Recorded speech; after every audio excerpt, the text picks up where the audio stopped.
Welcome to The Know, I'm Ashley. And I'm Gus. The holidays are the most wonderful time of the year when it comes to shopping and fighting about shopping. And it's definitely true for video games too. This is like make or break time for the game industry. It's when people buy software and consoles and PCs for their loved ones or for themselves. No shame in that. None at all. And according to early reports, this was the biggest online shopping day in history, at least for the United States, with shoppers spending $6.6 billion on Cyber Monday alone. That's a lot of money. It's a lot of billions. And that's actually up 17% over last year. That's a lot of percents. And a lot of it is thanks to one company, Nintendo. Nice. While other companies like Sony are saying that they did have their best Black Friday in history, and Microsoft says they're seeing a great response to the Xbox One X, a lot of analysts are actually crediting Nintendo's resurgence as being one of the main reasons why this holiday shopping season has gotten off to a very strong start. A little background first before we delve into the nitty-gritty. Obviously, at this point, we all know that the Switch has been a big hit for Nintendo, despite some folks wondering if gamers would want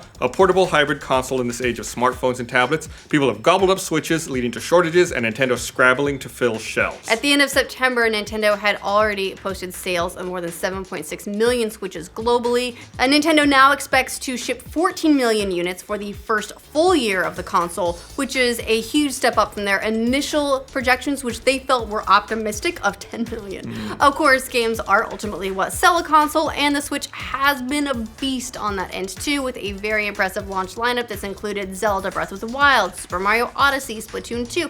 Most recently, hitting today, Xenoblade Chronicles 2, which is already getting great reviews for a JRPG to really round out their sort of genre repertoire for the year. I like that we're far enough along we can look back and lump Super Mario Odyssey in as a launch title It's just, for well, Switch. 8 months after it launched, it's still Yeah, it's a launch year launch-ish. still. And despite the fact that the Switch released all the way back in March, it doesn't look like the demand is slowing down at all. The Switch was the best-selling product online. That's for all product categories during Thanksgiving, Black Friday, and Cyber Monday, according to Adobe's Digital Insights initiatives. Oh, and that's without discounts. Nintendo was selling the console at full price. You do you, Nintendo.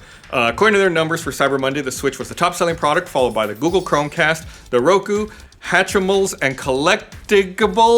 Collectibles. Oh, God. And the Amazon Echo. Analyst Atul Goyal told his clients, even we had not expected such a record-breaking streak for the Switch.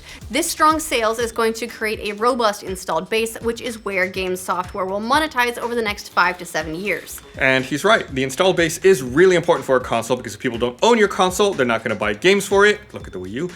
These types of early sales for the Switch are good because it will encourage the all-important third-party developers to jump on board, even with Switch's more limited hardware. Yeah, we are already seeing that with ports of a lot of current-gen games like Doom, Wolfenstein 2, not to mention previous hits like Skyrim and Rocket League, which are also getting ported to the new console. And if there are players on a console, the developers come running and they'll make the hardware work, as we've seen. That's really where, as you mentioned, Wii U ended up in a bit of a tough spot because early console sales weren't enough to get all of the developers on board, and so then there were not as many games, and then there was no reason for anyone to buy a console, and vicious cycle downwards.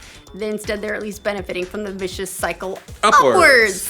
Researcher IDC says that Nintendo is basically single-handedly driving the hardware market this year, and it's all thanks to Switch bundle sales. IDC Research Director Lewis Ward told GamesIndustry.biz that there were close to 15 million bundles shipped this year when it comes to home console hardware. That's up almost 30% compared to 2016's total of about 11.6 million bundles shipped. He added nearly all of this increase is due to Switch. Nintendo shipped less than 400,000 Wii U bundles last year in North America. Ouch. This year alone, the Switch will ship over 5.2 million in the region, so that's an insane turnaround. That's a pretty stark contrast between this year and last for Nintendo. Ward added that the biggest story in the console space in 2017 is that Nintendo's back with a vengeance. As for the other two big console players, Sony has said that it had the best Black Friday in the history of the company. That's no doubt due to some pretty awesome deals it was running, which included a 1TB PlayStation 4 system starting at $200. That's a really good deal. Great deal. PS4 Pro for $350 and PlayStation VR bundles for $300. And it's impressive as well because this isn't PlayStation 4's launch year. We're several years into the life cycle, so for them to still get their biggest sales ever for a Black Friday this many years into the console is really impressive. So let's give them credit for that.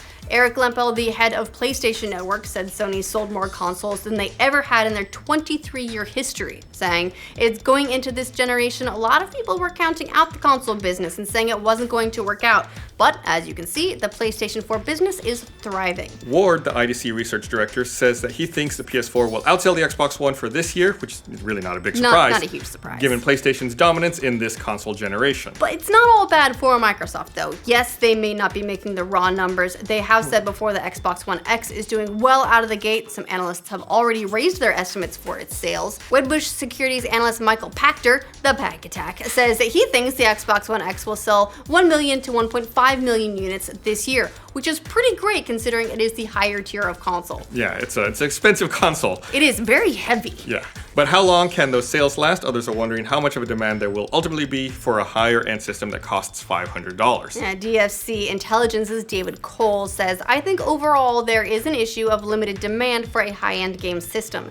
The Xbox One X is now selling to the people who have a lot of money and want the latest and greatest, but that audience will dry out quickly. And they'll hit them with some price reductions. That's true, and then it gets down to 400 and people go, that's starting to look more attractive. Yeah. But he said that overall the Xbox One performed miserably this year. Ouch. And added that, I think Black Friday shows that the audience for fancy graphics is limited, and if you offer something new and unique like the Switch does, consumers will go for it. And that really gets to the heart of what's made the Switch work, I think. It's nowhere near as powerful as the PlayStation 4 or the Xbox One, not to mention PS4 Pro, Xbox One X, but it offers something that they don't, and that is the ability to play games wherever you want. And the Nintendo's gambling that consumers would accept graphics that aren't as great for that added functionality. So far, gamble's more than paid off. I mean, I know that for me, any game that comes out now, like, this is beautiful, this is wonderful, put it on the Switch. I'll take the hit because for me, I travel a lot, I bring my Switch into work.